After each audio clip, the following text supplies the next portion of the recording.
aand, liewe gemeente. So, op die donderdag aand, ek besef dat baie van ons dalk nog vandag besig was met baie ander dinge. En as ons nou hier by die huis van die Here is, dat het regtig ook inspanning verg om ons aandag volkome op die Here ook te wy en veral dan op hierdie baie spesiale donderdag aand ook as ons aan die nagmaalstafel aansit. Daarom gaan ons ook 'n paar liedere sing en kom ons konsentreer en let op die woorde wat ons sing en ons rig ons gedagtes en ons harte op dit waaroor dit vanaand dan ook gaan. Ons gaan begin met 'n baie bekende lied, lied 265, enigste Here, heilige, enkele wese, ons glo in U met ons hele hart. Ons sing al twee die verse.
Liedere beweeg en lied 395 sê vir ons, my verlosser aan die kruis, die geneeser, een so kragtig, nou onmagtig. En dan die tweede vers, ly vir sonde, smart en pyne, ook vir myne.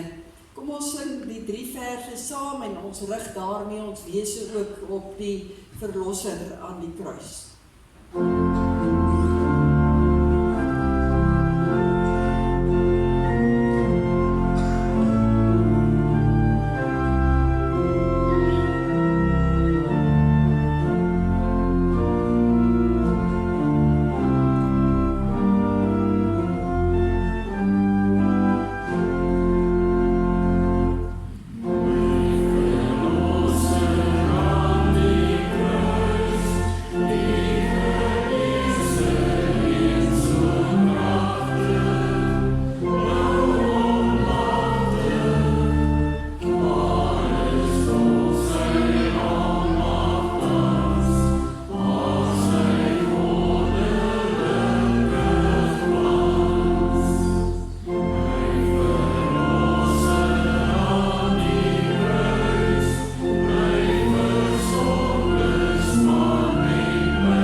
Is die lied wat sê, middelpunt van ons verlange, U bring rus in ons gemoed, maar daardie rus is baie duur bekom, as ons sê in die tweede vers, al U angs en smeeking, eensaam in Getsemane, was liefdevol bereken om ons ware rus te gee.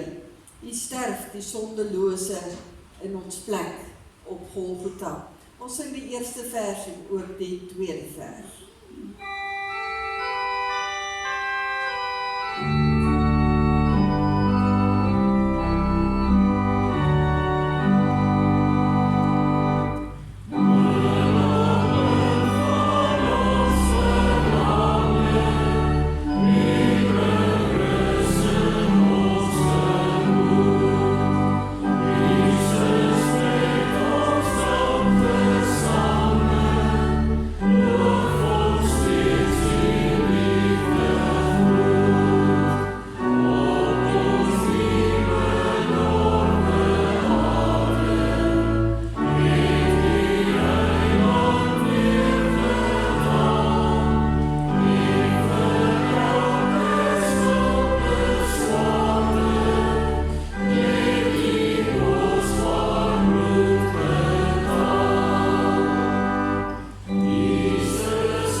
dat die Here se liefde ons dan juis van sonde vrygemaak het en ons ontruk het aan die dood. Dis 'n liefde onbegrens en dis genade oneindig wyd. Ons sing al 3 die versies.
Jesus rots vir my geslaan, laat my nie verlore gaan. Ons sing dit gewoonlik as 'n skuldbelydenis, baie keer in 'n erediens, maar dit is 'n aangrypende lied wat vir ons ook vertel wat ook gebeur het oor Paasnaweek. Ons gaan die eerste vers sing en ook die tweede vers.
Al aan die begin naand gesê, maar ek wil daar net weer vir almal wat na die tyd ook ingekom het, hartlike goeie naand aan elkeen van u, en mag die Here ook vir ons in ons saam wees hier op hierdie baie spesiale diens in 'n jaar, ook seën vanaand op 'n besonderse manier. Ek wil net so 1 of 2 dankies graag oordra vir almal wat dit moontlik gemaak het om ook hierdie diens vanaand te kan hou. 'n Spesiale woord van dank aan ons kerkraad, ons diakens en ons ouderlinge wat ook alles vir ons voorberei het en ook diens doen vanaand, en ons koster wat ook 'n diaken is wat daarbey meegehelp het. Dan ook dankie vir Johan Buitendag wat vir ons uithelp in Anneliese afwesigheid agter die orgel. Baie dankie Johan dat jy ook hier is vanaand en altyd bereid is om ons ook te help. En dan sê ons ook dankie vir ander Johan wat vir ons die baie mooi blomryker ook voorberei het, wat ook op die kruisiging van Jesus ook dui. Ons gaan vanaand so 'n bietjie die volgorde omswaai. Ons gaan begin vanaand deur ons dankoffers te gee, omdat ons graag in die einde van die diens ook met 'n gewydheid uit mekaar wil gaan of uit die kerkgebou ook wil beweeg. So daar is nou geleentheid om die Here te vereer met 'n offergawe.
Uit die diepte roep ek na U, Here.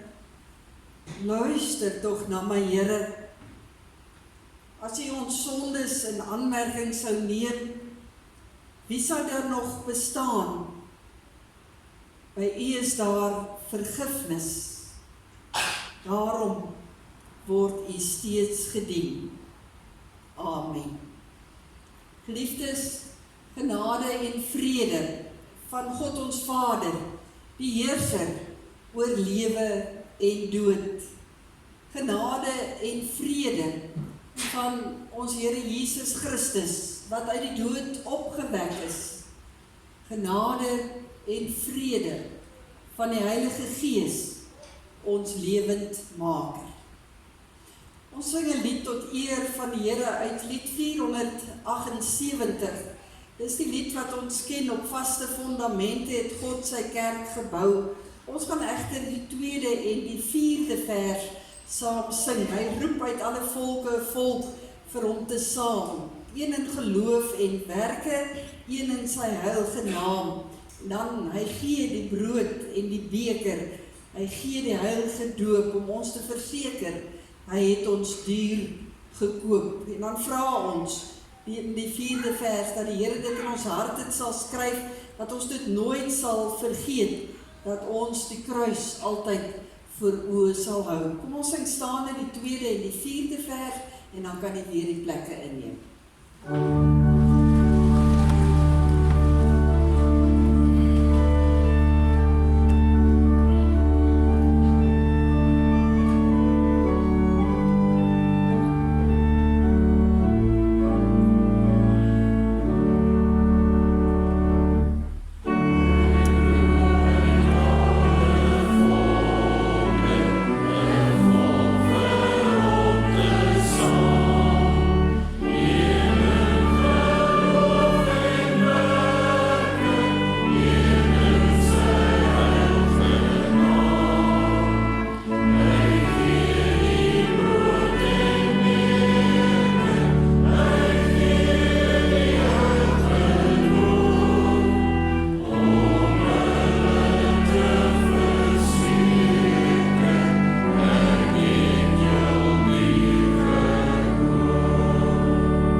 Die evangelie van Lukas se weergawe van Jesus se kruisiging en sy sterwe.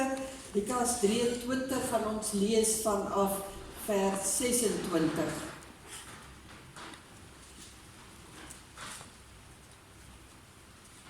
Dit wat ons lees en dit wat ons gaan hoor uit hierdie gedeelte en ook die res van die diens, roep ons op vanaand eintlik om baie bewus te wees dat ons sondaar mense is en ons gaan eintlik deur die hele diens ons harte so aan die Here wy om ook daarvan bewus te wees, om ook die vergifnis van die Here ook te ontvang, en daarom gaan ons nie 'n aparte gedeelte nou doen nie. Ons gaan lees uit Lukas 23 voordat ons dit doen. Hou ek aan die voor en bid ons saam, 'n gebed wat ons kry in die kerk se groot gebede boek, en kom ons buig die hoofde en dan bid ons dit ook saam as gelowiges.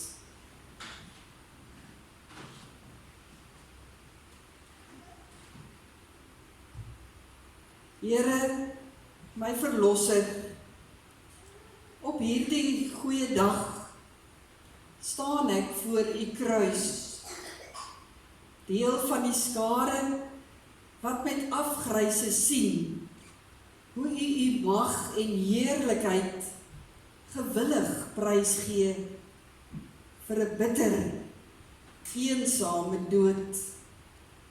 U het geen skoonheid of pracht dat ek na u sou kyk nie, geen voorkoms dat ek van u sou hou nie. Voor my hang u as man van lyding, wat uitroep onder pyn. U verneder u self om diensknegt, ja vervloekte te word. My hart verwerp dit, want hoogmoedig en trots wil ek my eie lot bepaal. My onwilligheid en onvermoë om u te verstaan, my liefdeloosheid om na u uit te reik, is 'n teken van my skuld en van die geweld, van die kwaad in u skepping. En tog, in die verskriklike toneel, reik u na my uit, roep u o Gees in my hart uit, dat u my verlosser, my heiland is. Hoe kan ek dit verstaan, dat u na my verlore kind so geduldig in liefde verlang? Hoe kan ek deurgrond dat u bereid was om nie net my skuld op u te neem nie, maar ook die hoogste prys daarvoor te betaal? Here, wanneer ek u nou aanbid as die verlosser, wat in my plek my sonde opneem, is dit omdat u in u stryd teen die kwaad my hart uit suiwer genade aangeraak het en my liefdevol tuis bring om aan my vrede te skenk. Amen. Ons lees Lukas 23 by vers 26, onder die opskrifie Jesus word gekruisig. Terwyl hulle hom weglei, gryp hulle 'n sekere Simon van Sirene, wat toe net van buite die stad afgekom het, en sit die kruis op hom om dit agter Jesus aan te dra. 'n Groot menigte van die volk het agter Jesus aangeloop, onder wie ook vroue wat oor hom getreur en gehuil het.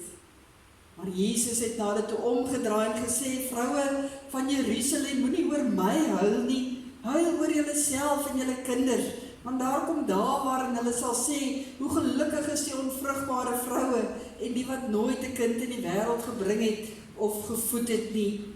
Dan sal hulle vir die berge sê, val op ons, en vir die heuwels bedek ons. As hulle dit met die groen hout doen, wat sal dan met die droë hout gebeur? Daar is ook 2 ander, albei misdadigers, weggelei om saam met Jesus tereggestel te word. Toe hulle by die plek kom wat Kopbeen genoem word, het hulle hom daar saam met die misdadigers gekruisig, die een aan sy regter en die ander een aan sy linkerkant. Toe sê Jesus, Vader, vergeef hulle, want hulle weet nie wat hulle doen nie. Hulle het sy klere verdeel deur te loot. Die volke daar gestaan en kyk.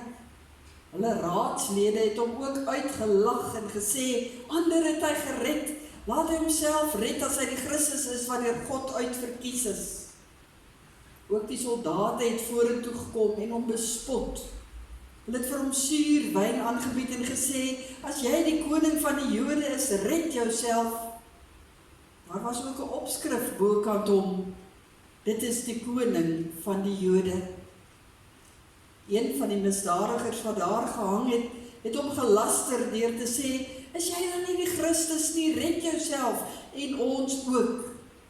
Maar die ander een het hom tereggewys en gesê, is jy nie bang vir God nie? Jy ondergaan tog dieselfde straf as hierdie man. In ons geval is dit regverdig, want ons ontvang die verdiende straf vir ons dade, Maar hierdie man het niks verkeerd gedoen nie. Verder sê hy, Jesus, dink aan my, wanneer u in u koninkryk kom. Jesus antwoord hom, ek verseker jou, vandag sal jy saam met my in die paradys wees. Dit was al omtrent 12 uur, toe kom daar duisternis oor die hele land en dit het tot 3 uur geduur. Die son het opgehou te skyn. Die voorhangsel in die tempel het middeldeur geskeur. Jesus het hard uitgeroep, Vader, in u hande gee ek my gees oor. Na hierdie woorde het hy die laaste asem uitgeblaas. Toe die offisier sien wat gebeur het hy God geprys en gesê, hierdie man was werklik onskuldig. Al die mense wat saamgedrom het om na die skouspel te kyk en gesien het wat daar gebeur het verslae huis toe gegaan. Maar al Jesus se vriende, ook die vroue wat hom van Galilea af gevolg het op 'n afstand bly staan. Hulle het al hierdie dinge gesien. Ons lees tot sover uit die woord van die Here. Geliefdes in ons Here Jesus Christus, Jesus aan die kruis, tussen 2 misdadigers op Kobbeen plek. Gebeure waaroor daar al so baie gepraat, geskryf, musiek gemaak is en self geskilder is. Selfs mense wat min weet van Christus, weet van hierdie 3 manne aan die kruis. Ek wil amper sê, feitlik, almal in die wêreld, gelowiges en ongelowiges, auteurs en geskiedskrywers, het 'n bepaalde siening wat op daardie oomblik daar gebeur het. Maar vanaand wil ek u nooi om dalk 'n bietjie vanuit 'n ander hoek na hierdie gebeure te kyk. Kom ons vergeet so 'n bietjie van onsself as mense. Eerder as om op die grond te staan en op te kyk na hierdie 3 kruise, kom ons kyk vanuit die hemel, asof ons langs God die Vader is en afkyk ondertoe. Wat dink u sou God sien op hierdie oomblikke as hy afkyk na daardie 3 kruise? Wat is sy hemelse perspektief?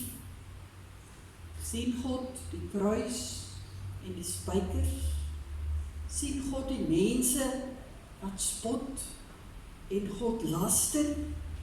Die soldate baie besig daaronder by die kruis om Jesus se klere te verdeel. Die een misdadiger wat Jesus uitlag en uitdaag en uittart. Ja, ek glo, verseker sien God dit op daardie oomblik. Maar ek dink hy sien ook soveel meer. Hy sien sy seun omring deur sondaars vol sonde. 'n Skaduwee van veroordeling wat oor hulle siele hang, omdat hulle nie wil glo nie, maar eerder spot. Die skare wat hy eintlik met 'n jammer hart aankyk, terwyl hulle vir Jesus daar aan die kruis spot. Ek is seker, God huil in daardie oomblikke in die hemel, oor die toestand van die mense se siele. Ek het al baie gewonder, of ons ooit die impak van wat die sonde op God het, kan begryp. Ek dink nie so nie. Ek dink ons sal regtig baie stil moet word en diep daaroor moet dink, die impak wat die mens se sonde op God het. een versie kan uitlig vanaand, sal dit wees uit Openbaring 3 vers 16, die baie bekende vers waar God vir die mense in Laodicea sê, omdat hulle nie koud is nie, en omdat hulle nie warm is nie, maar omdat hulle lou warm is, diensbaarloos lewe, gaan hy hulle uit sy mond uitspoeg. En die werkwoord wat hier gebruik word, beteken letterlik om te fumeer, of om dan, soos dit in Afrikaans bekend staan, ons sonde maak God met respek gesê naar. Wat eintlik nie by ons 'n vreemde gevoel is nie, want ons is immers ook na die beeld van God geskape. En hoe voel ons baie keer as ons na die wêreld rondom ons kyk en die stikkendheid daarvan, as ons hoor hoe 'n pa of 'n ma hulle kinders verniel het, as ons hoor hoe iemand sinneloos op 'n groep mense losbrand, as ons hoor hoe babas letterlik by geboorte weggegooi word, en so kan ek aangaan, ons kry 'n naar gevoel hier op die krop van ons maag. Ons word nie net kwaad nie, maar dit waag ons om daarvan te hoor. Dit maak ons naar. Daarom as ons as sonder mense so reageer, hoeveel te meer moet die heilige God nie reageer as hy na die sonder mense kyk nie. Want is op per slot van rekening sy wil wat verbreek word. Dis sy kinders wat mishandel word, wat seer kry, wat vermoor word. Dis sy woord wat totaal en al geïgnoreer word. Dis sy heiligheid wat in wese aangetast word. En as dit dan kom by vergifnis vir elke sondaar mens wat hulle sonde bely, dan is die vraag nie, sou God hierdie sonde kan vergewe nie? Maar sou ek eerder wou sê, maar hoe op aarde is vergifnis enigsins moontlik? Hoe kan God dit hoegenaamd regkry om enigsins die mense sonde te vergewe? Uit God se oogpunt is die tragedie van die twee misdadigers wat hier aan weerskante van Jesus hang, nie dat hulle op die punt staan om te sterf nie, maar dat hulle besig is om te sterf met onopgeloste, onvergewe sonde. Dit is wat God sien as hy op daardie 3 kruise neerkyk. En hy sien die twee aan weerskante van sy seun, en hy sien dat hulle die aarde gaan verlaat as vyande van God, mense wat God se gebod geminag het. Want ons moet onthou, geliefdes, dat sonde nie maar net 'n ongelukkie is, wat 'n mens partykeer kan verhelp, en oeps, nou het jy dit gedoen nie. Is dit net iets waaroor jy net in daardie oomblik maar net spyt kan wees nie? Nee, God sien sonde as 'n gesindheid van opstand teen die heilige God. En ons moet onthou, sonde is nie net om 'n moordenaar te wees nie, was nie groot sondes en klein sondes nie. Elke ding wat ek doen teen die wil van die Here is sonde, is opstand teenoor die heiligheid van God.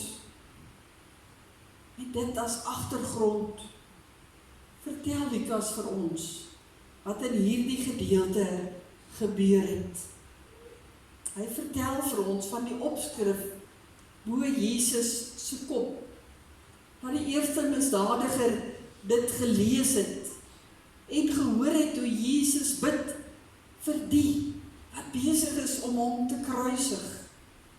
En dit oortuig hom dat hy hier in die teenwoordigheid is van God se seun self.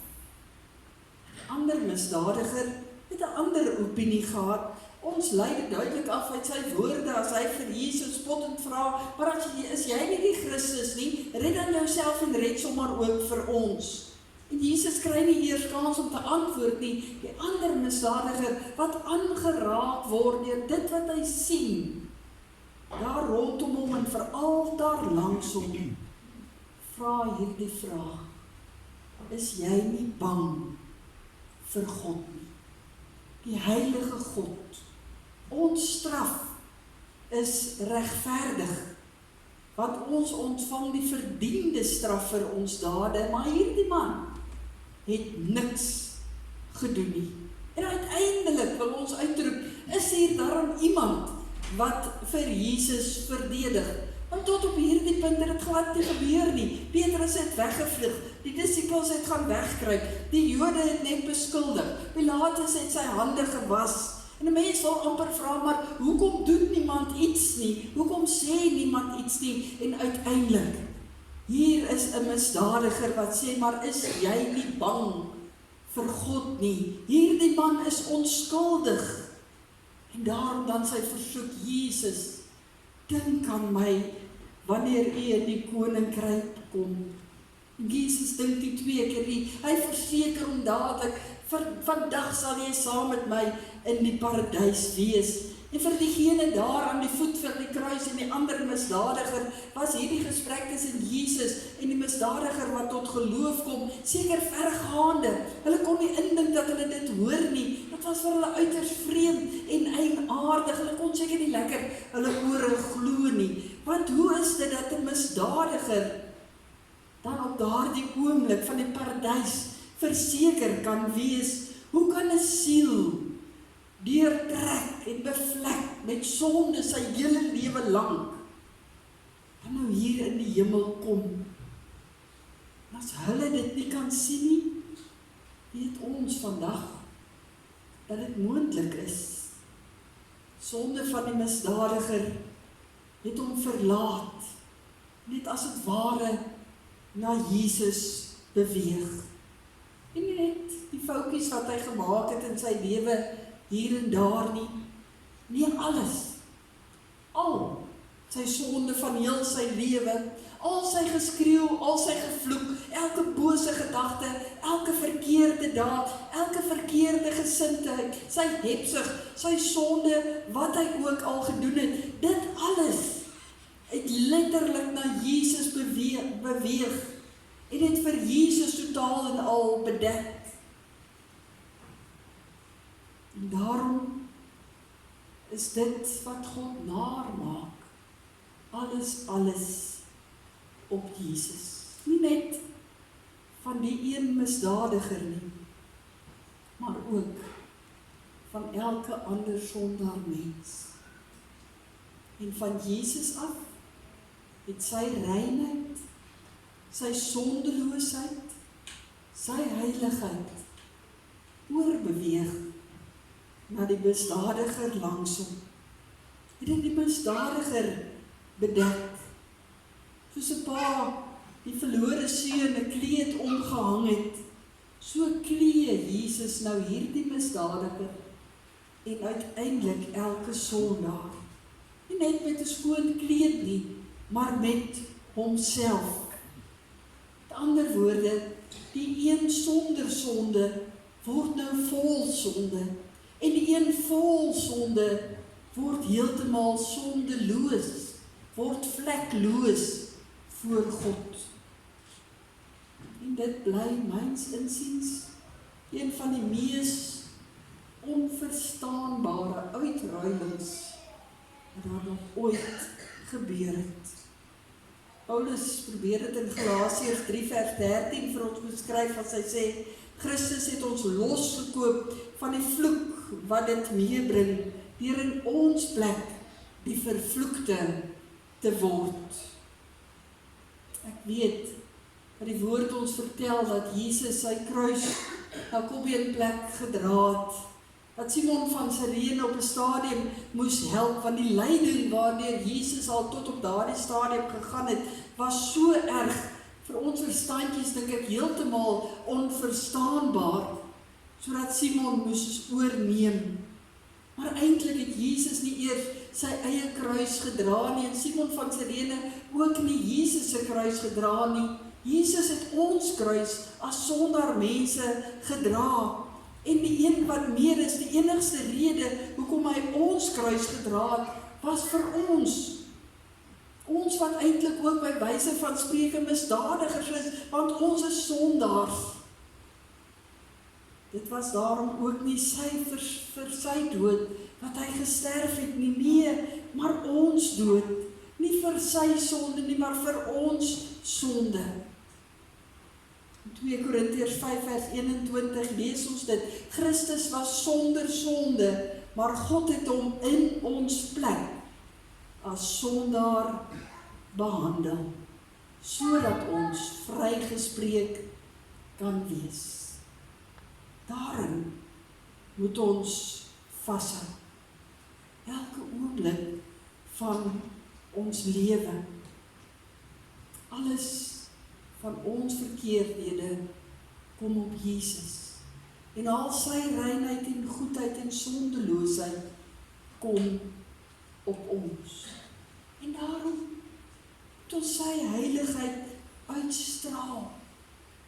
Moet ons dit leef, elke oomblik van ons lewe. Moet ek hom loof met 'n dankbare hart, want ek het niks daarvan verdien nie. Dit is uit genade net gegee. Dis die boodskap van Goeie Vrydag.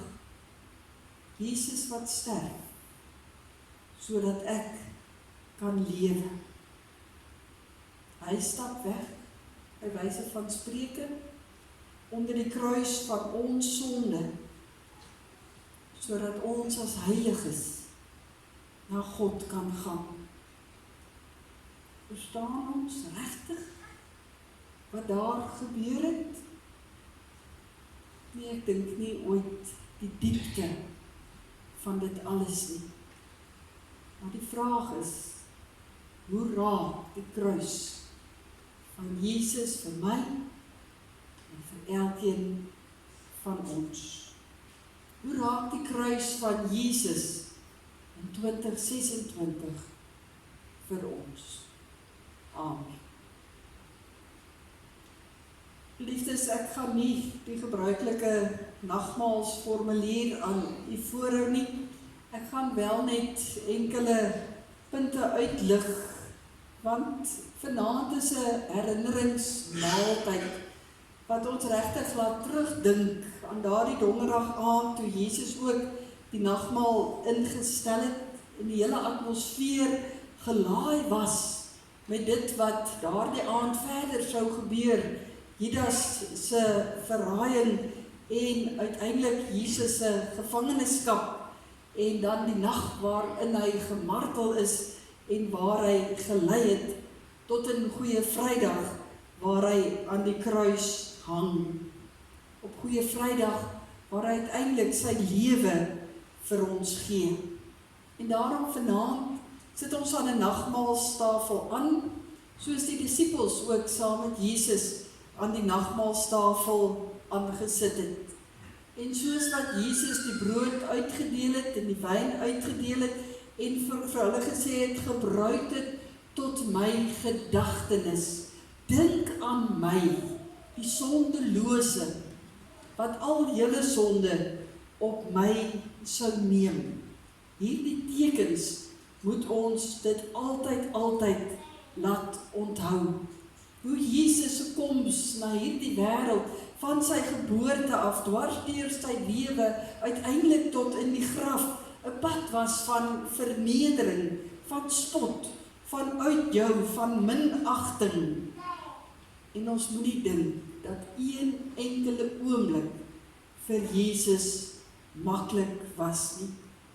En daarom moet ons so bewus wees, wanneer ons die tekens neem, van waarvoor dit staan, van swaar kry en van pyn en van lyding, wat ek eintlik moes deur gegaan het.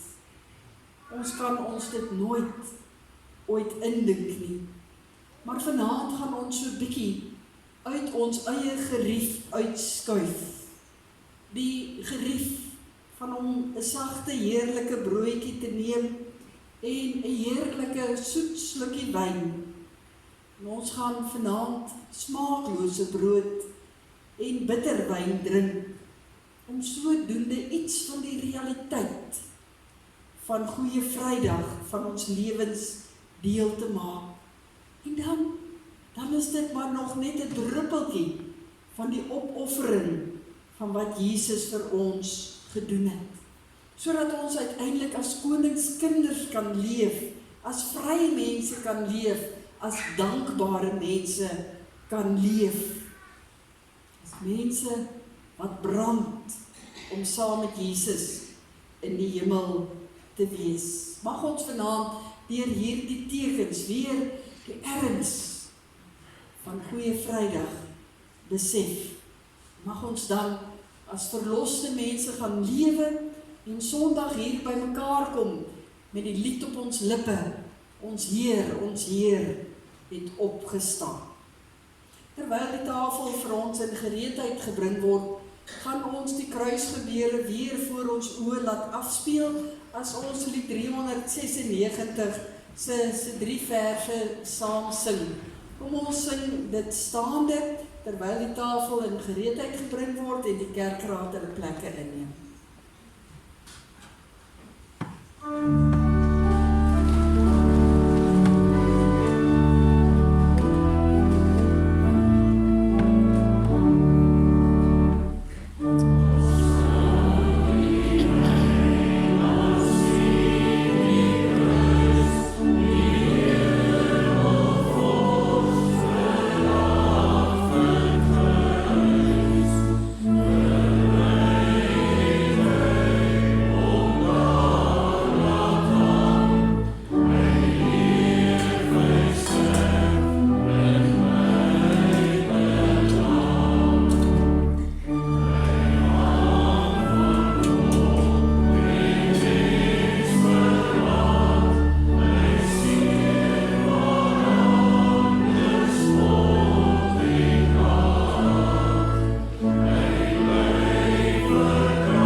Ek wil graag ook as daar vanaand by ons besoekers is, hartlik uitnooi om saam met ons aan te sit aan die tafel van die Here.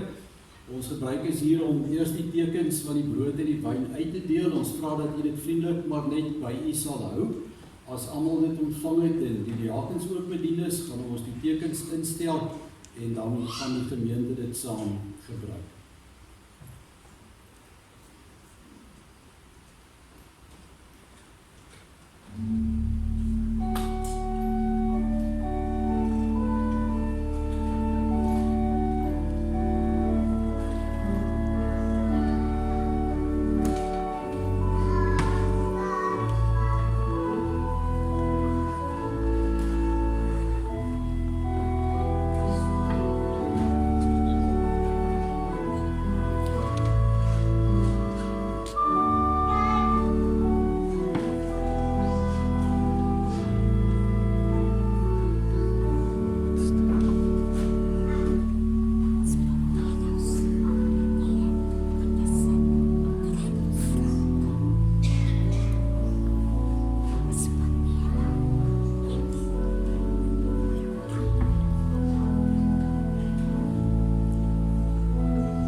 voordat die diakens hulle plekke inneem, kan ons net 'n aanleiding kry dat almal wel bedien is met die tekens van die brood en die wyn. As daar iemand is wat ons per ongeluk oorgeslaan het met die tekens van die brood, kan jy dalk net vir ons 'n aanleiding gee deur die hand op te steek.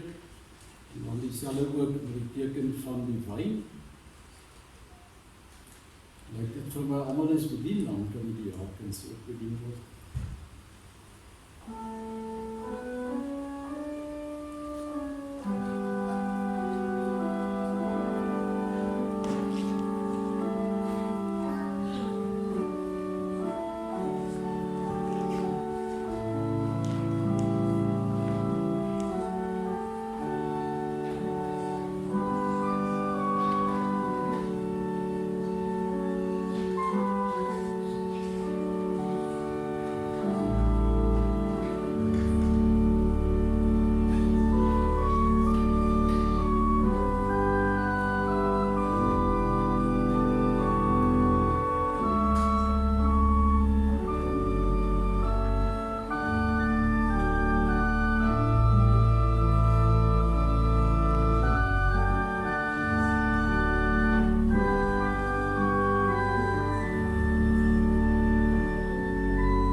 Voordat ons aansit aan die tafel van die Here, gaan ons same 'n tafelgebed doen en ons gaan dit as gemeente vanaand saam doen. Terwyl ons so sit, gaan ons sing uit ons baie bekende nagmaalslied. U sal die woorde daar volg waar ons elkeen ook persoonlik ons sonde voor die Here bely en die nodigheid van sy offer aan die kruis vir onsself ook dalk op 'n ander manier vanaand besef. Terwyl ons so sit, kom ons sing hiervan albei die verse, voordat ons die tekens instel.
Geliefdes in ons Here Jesus, die smaaklose brood wat ons vanaand breek, is die gemeenskap met die liggaam van ons Here Jesus Christus. Neem eet, dink daaraan en glo dat sy liggaam gebreek is vir die volkome versoening van al ons sondes.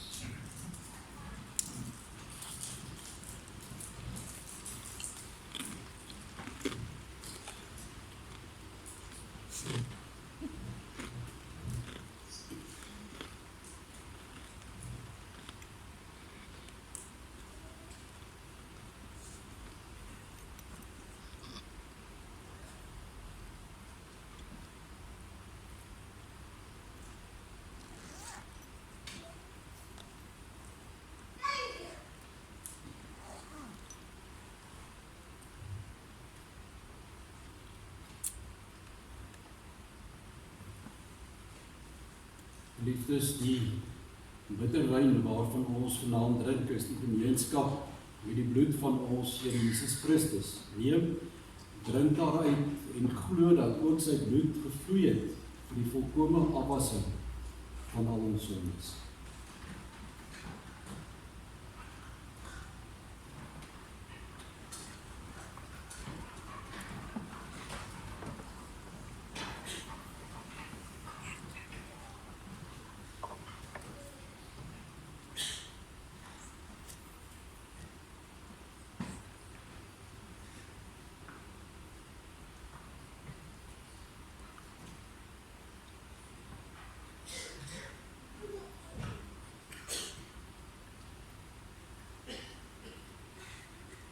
Dierbare Here Jesus,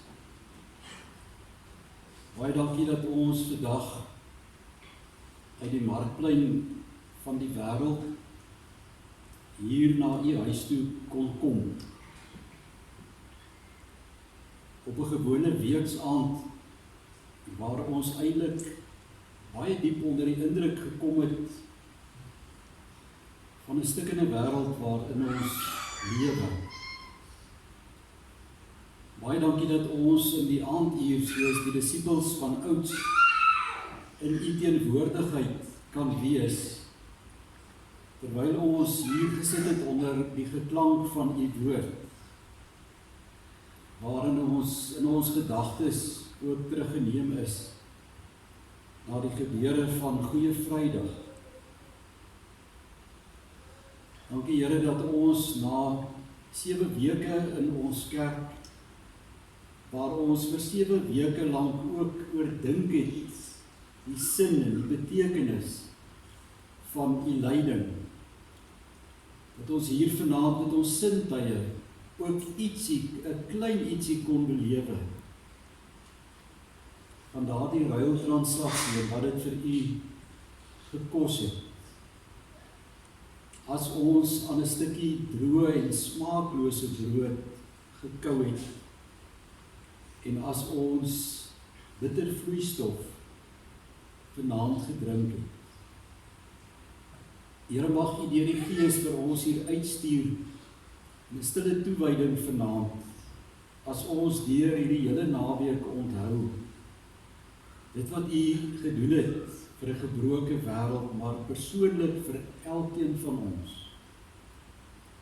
Here, mag dit nie maar vir ons as kerk net 'n gewone naweek wees nie, maar 'n ongewone naweek, waarin ons dink aan die ongewone, maar waar genade.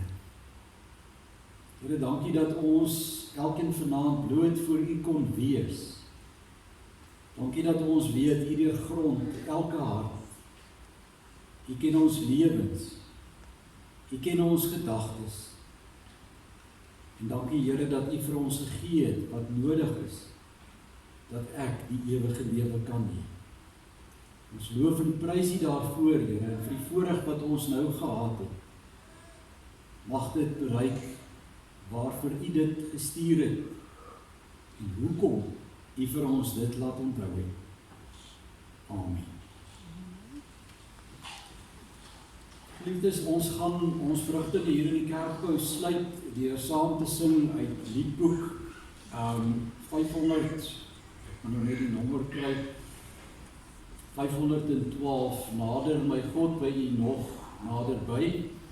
U is om Christus wil, Vader, vir my, en dit wat daarop volg, ons gaan dit staande sing, die eerste en die derde verse, daarna ontvang u die seën van die Here, en gaan huis toe in sy vrede.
Geliefdes, ontvang die seën van die Here en gaan terug na u woning in sy vrede. Die genade van ons Here Jesus Christus, die liefde van God ons Vader, die troostvolle gemeenskap van sy Heilige Gees, sal by julle elkeen wees en bly. Amen.